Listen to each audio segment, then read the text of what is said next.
Today we will be learning about the settlement of the Great Plains by cattle ranchers, farmers, and homesteaders in the 1860s.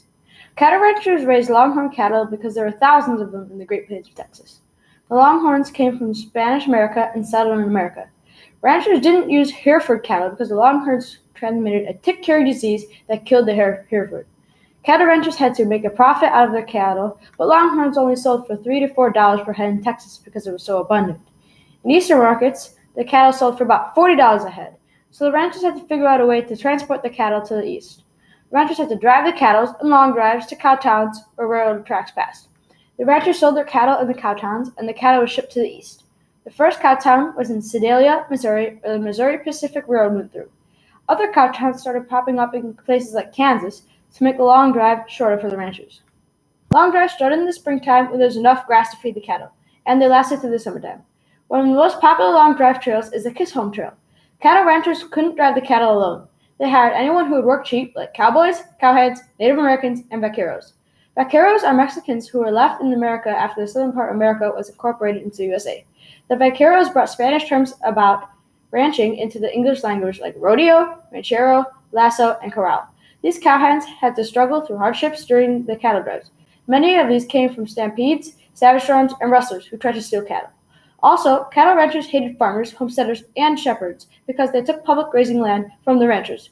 The cattle ranchers didn't like sheep because they ate the grass to the roots and killed it, leaving no grass for the cattle. So now we will be talking about how farmers settled the Great Plains in the 1860s. The main reason farmers moved to the Great Plains is because of the Homestead Act of 1862, which provided cheap land and they had cheap transportation there by the railroads.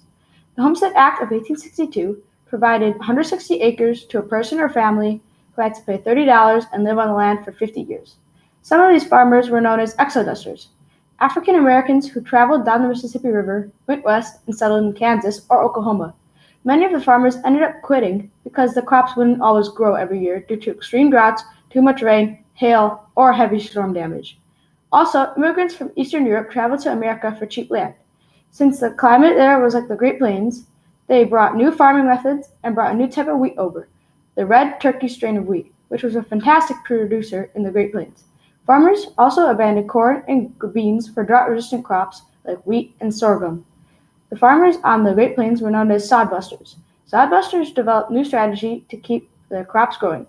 Some used windmills to pump water into wells, others plowed the land after every rain.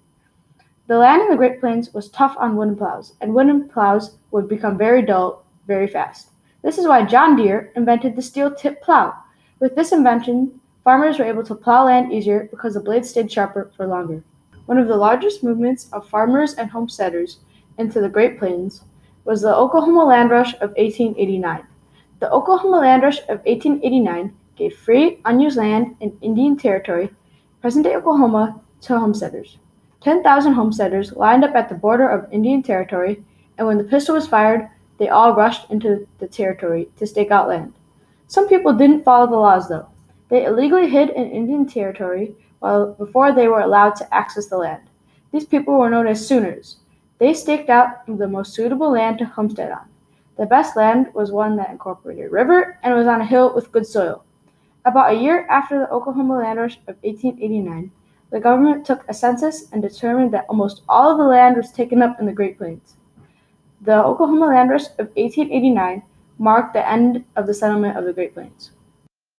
Farming in the 1800s is very different compared to today. Back in the 1800s, 90% of people lived on farms and grew most of their own food. Now, only about 2% of the population live on farms.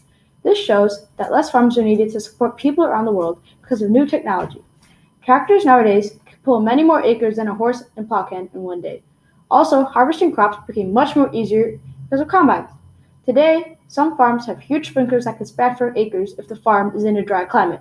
Many farms use weed killer and insect repellent to produce a better harvest. In the 1800s, farmers had to handpick weeds and crops.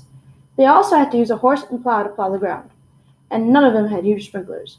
Also, ranchers only had horses back then, and some cowhands even had to ride thinner, smaller cows.